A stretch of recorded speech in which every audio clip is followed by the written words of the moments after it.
So, Dodonpachi saidaioujou has been a bit of a hot topic with the recent worldwide release of a Switch port. That is a bit underwhelming as it is just a re-release of the Xbox 360 port, which has already been thoroughly examined both in and out. My small grievances aside, one thing I noticed overlooked is the shop menu, added to give some longevity to the less hardcore players that pick up the game. After completing or failing a run, you get rewarded a certain amount of coins you can spend in this shop. You're able to buy mostly high quality wallpapers to display in the background of gameplay. Wallpapers of the various bosses, the ship types, or the girl companion that accompanies you in either outfit or swimsuit. You can also buy voice lines to listen to without backing music and bullets blaring. There were a lot more lines than I expected too, all done by an amazing cast of voice actresses. But I want to specifically look at this menu right here, the game options shop. The icons are a bit vague and don't leave much to interpretation, and the descriptions aren't translated either. Actually, you can go in game to read what these options are in the setup menu, but not many people know this secret Konami. Now I know what you're thinking, viewer. Well, I'm a techie guy. I've been playing Japanese games for years and I can't read the language. Well, have no fear. That's why I'm here with this video going over each of these options. What do they exactly do and how drastically do they change gameplay? But first, to get our money up, we gotta get our funny up. Let's lock in. Aside from 1 credit clearing any mode listed here for 100 coins, the quickest way to get coins is by doing challenges. This game has a challenge mode meant to ease players in, or test their skills in various missions, which brings their reflexes and attitude to the forefront. I wish I could say more. Challenge mode is just a mode without challenge, with most missions taking a section of gameplay segmented off the main 5-stage structure. It can be a useful learning tool, is what I would say if training mode didn't already exist, with more extensive options than challenge mode's rigidity, and a template tried. A lot of information the player is left to intuit from vague replays provided for certain challenges, and descriptions that are also not translated, if I could read. Though it isn't enough I just show you these challenges. It's not exactly showing how difficult each one is until you do them, and even then they either require extensive knowledge of how the game systems work or being super players levels of good. So viewer, I propose a question. Can you beat all of saidaioujou's challenges before a hydraulic press crushes your ball? Defeat the mid-boss. I arrange all of these challenges from easiest to hardest. Let's go down the list, shall we? This challenge is self-explanatory. You just have to fight the mid-boss and defeat it without dying. The challenge starts you off at the mid-boss intro, so you don't have to worry about going through half an entire stage to reach it. Any ship type works, but naturally, type A shot being the strongest shot in the game, it gets the job done the fastest. You also start off with 6 hypers instead of bombs. The strategy is to use a hyper in a difficult pattern, then point blank the boss until you win. Completing all 5 gives a total of 220 coins. Collect all the bees.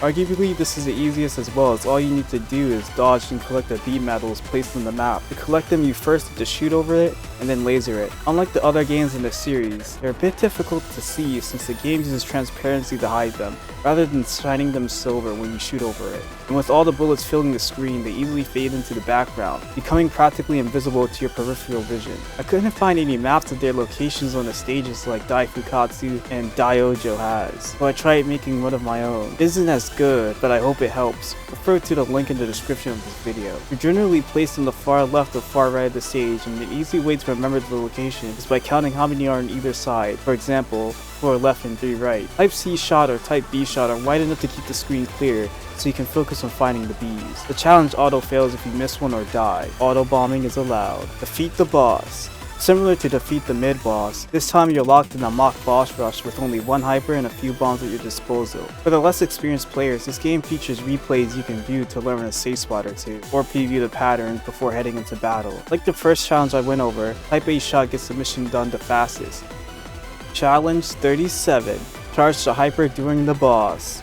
This time you have to get a hyper during the boss. Luckily you're fighting against the easiest boss in the game, Suzaku. Destroying his arms is the quickest way to get 1 or 2 hypers, more than enough to complete this challenge. Challenge 36. Charge hyper gauge. Now I had a bit of trouble organizing this challenge and the next ones on the list due to them becoming executionally demanding. They require you to chain in some capacity, which isn't an easy thing to grasp initially. In order to build your hyper gauge, you not only have to chain but point blank enemies for GP points as well, which contributes to this number here. The bigger the number, the stronger the multiplier you get from chaining. It's like a mix between Daiyoujo's chaining system and Ketsui's point-blanking chip system.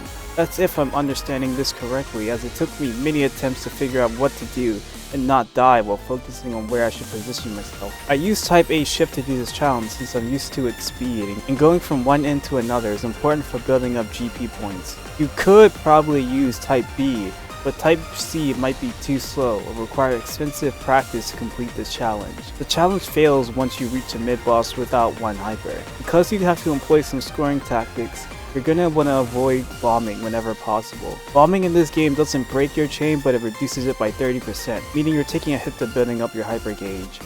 You fill the hyper before mid-boss. Similar to the last challenge, you have to fill your hyper bar before the mid-boss. However, this time, you also have to use her hyper to defeat it too. I use Type A because she's practically the best at everything. Using your skills from defeat the mid-boss and charging the hyper gauge, this challenge feels like one of the few actual challenges in the game, since you have to push outside your comfort zone to complete it. Okay, editor blank here. Make a few corrections. Actually, you have to refill the hyper before the mid-boss as well as defeat it while in hyper, and recharge hyper after defeating that mid-boss.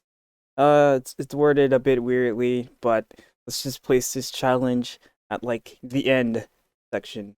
Challenge 35. Max out your combo meter. Above your hyper gauge is something called get points. This acts as a multiplier for your score, and the thing which causes the game's infamous overflow glitch. The goal of this challenge is to chain enough to max it out and defeat a large enemy. Its confusing wording makes it difficult to understand what to do, but from examining my own replay here, I think beyond a certain score threshold, you gain large stars from enemies instead of medium stars. This game's chaining system is slightly lenient. As long as you let a few enemies appear on screen and then kill them all in a sequence, then this mission should be no problem. Type C shot or laser works best for its wide shot, but I use Type B because I'm biased. Challenge 38. Defeat the mid-boss and get the 1-up. A staple of the Dodonpachi series is to hide their 1-ups behind a particular mid-boss that, if you defeat it without bombing, you get a free extend. Stage 4 mid-boss here is a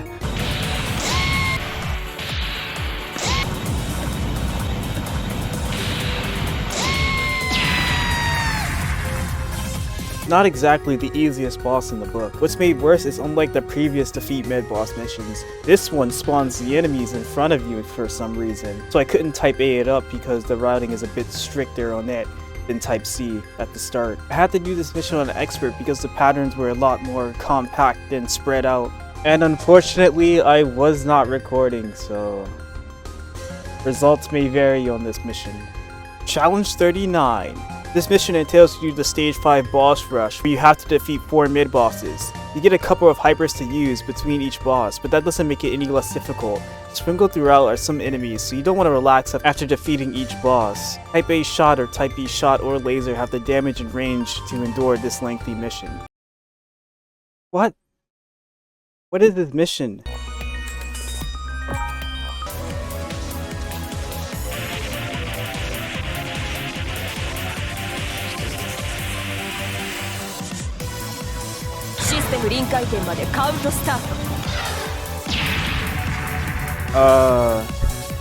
Okay. Clear stage and boss. Probably the last of the easier missions. This time it's just clearing a single stage without any restrictions or tricks put into the mix. It's a bit of an underwhelming challenge since you're just going through the game again, except one piece at a time, and given the opportunity to switch ships in between. Now viewer, we have reached the point of no return. These last missions, should you choose to accept it, will break you in both mind and spirit. Missions such as chain stages, requiring you to chain the entire stage, and perfect chain, meaning you cannot allow this number to drop not a single digit. These are out of your skill level, and I do not have the wherewithal to continue playing this game more than I already have.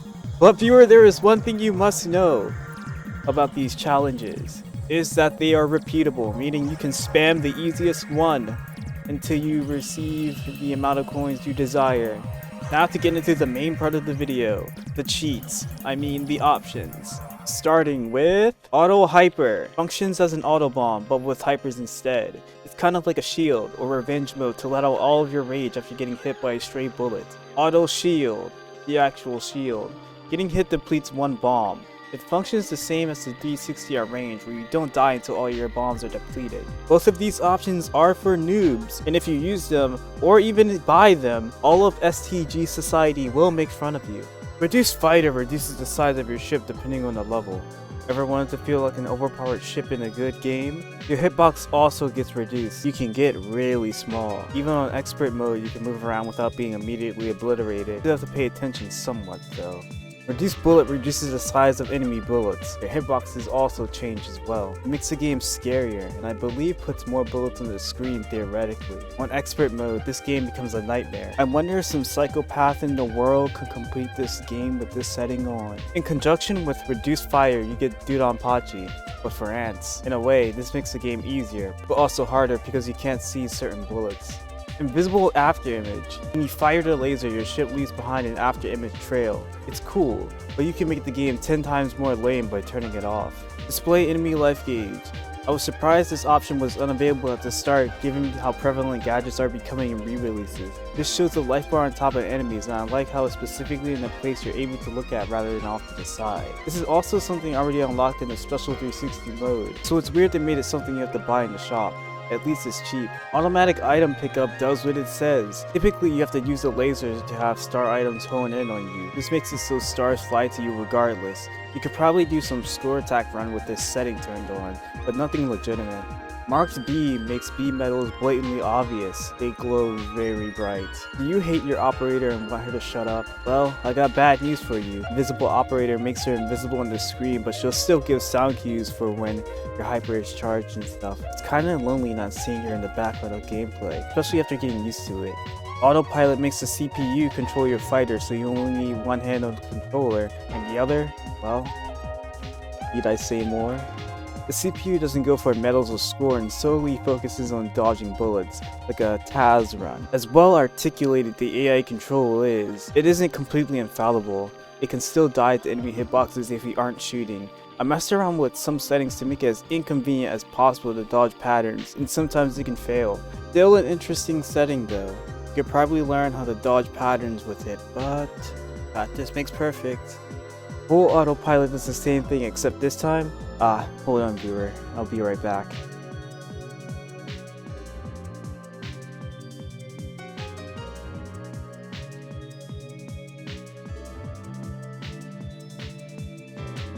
AI partner lets the CPU control the second player this time. This cheat is for people who don't have friends and suck at the game and need someone else to carry them through stages. Surely you have friends, right viewer? Unlike the autopilot setting, this computer only uses laser, which is really odd. Its behavior is worse than autopilot, and I imagine that's because with the addition of you shooting down ships, the CPU has to constantly reevaluate patterns on screen and where to move to dodge them. If you're going to use this setting, then make sure the CPU is using laser type. Also, expert triggers regardless of whether player 1 or player 2 is using it. Maximum doesn't stop, keeps your GP meter even after you bomb or drop your chain. You could probably use this for some mock score attack mode, but that's beyond my expertise. Invisible fire display removes a pulsating hitbox in the middle of your ship if it's too distracting or intrusive to dodging. Unlike Daioujou's ship designs, which were specifically made to show the player's hitbox on its ship design, Saidaioujou's ship leaves nothing for the player to make a reference point of. You just have to intuit where your hitbox is with this setting on. And lastly, unlock ship type D. This allows you to use Saya and ship type D in all modes. Most people just go for this setting since she's such a powerful ship type and the most expensive thing on this list. And that's all. That's everything. Hopefully this information is useful to someone or some wiki out there in the world. Extra modes and shmups often get neglected for the main game and only the main game. I quite like extra options that vary up gameplay, even slightly. It adds some variety and by extension some longevity of what is possible within a game, even if it's short.